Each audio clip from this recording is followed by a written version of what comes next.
यो अहाँ के कपार से खून बहैयो और पीठी पर शर्ट में खून सेहो लागल यो। कथी कहू, जैसेस के नसीब में दुखे लिखल छे।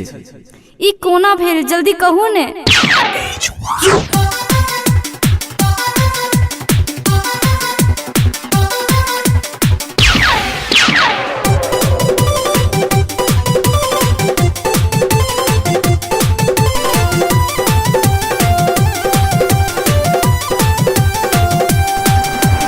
आवत रही हम दिल्ली से कमा क रास्ता में पड़ गेल चोरिए चोरिए चोरिए।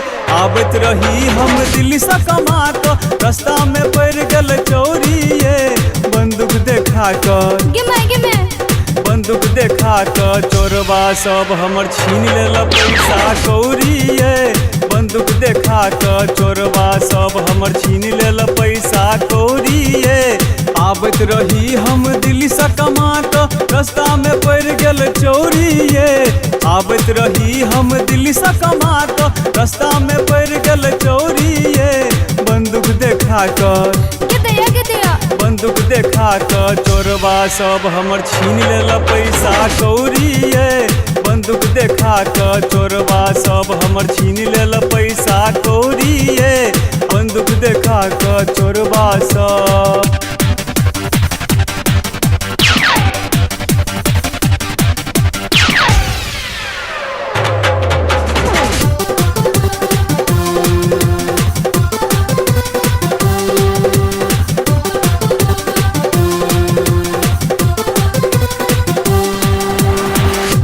लेल गरहौने रही ती सभर के हंसूली। छक हम बनबौने रही सोना के ये असली। सोना के ये असली, सोना के ये असली।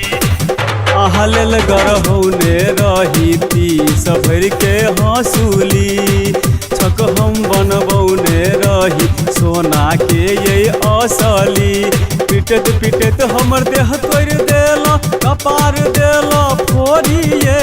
पिटत पिटत हमर देह तोड़ देला कपार देला फोड़िए। बंदूक देखा कर बंदूक देखा कर चोरबा सब हमर छीन लेल पैसा कौड़िए। बंदूक देखा कर चोरबा सब हमर छीन लेल पैसा कौड़िए। बंदूक देखा कर चोरबा सब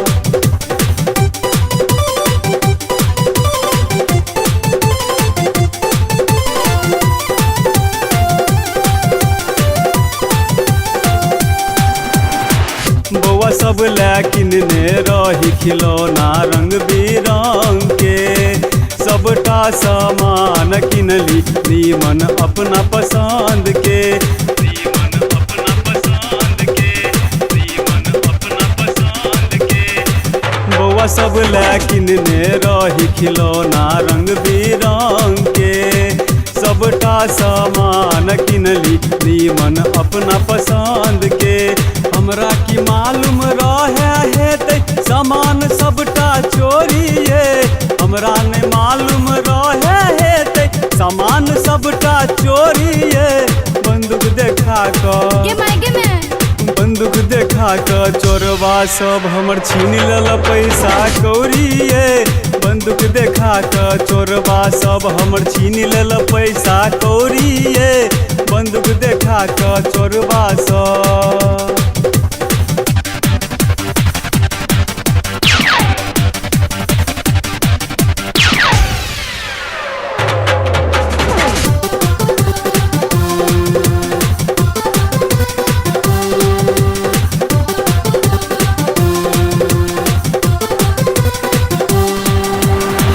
सब कमाई पाइन में गेले बाँचल एको चीज ने। भगवान नहीं खुशी लिखल हमरा आहा नसीब में। हमरा आहा नसीब में, हमरा आहा नसीब में।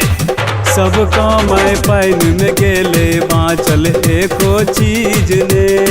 भगवान नहीं खुशी लिखल हमरा आहा नसीब में। छोरू अहू सब चिंता फिकर नहीं बीतल बात औते घूरिए। चोरू अहू सब चिंता फिकर नहीं, बीतल बात औते घूरिए। बंदूक देखा कर के दिया बंदूक देखा कर चोरवा सब हमर छीन लेल पैसा कौड़िए। बंदूक देखा कर चोरवा सब हमर छीन लेल पैसा कौड़िए। बंदूक देखा कर चोरवा सब आबत रही हम दिल्ली से कमा कर, रास्ता में पड़ गल चोरिए। बंदूक देखा कर बंदूक देखा कर चोरवा सब हमर छीन लेल पैसा कौड़िए। बंदूक देखा कर चोरवा सब हमर छीन लेल पैसा कौड़िए। बंदूक देखा कर चोरवा सब। यो अहाँ के कपार से खून बहैया और पीठी पर शर्ट में खून सेहो लागल यो।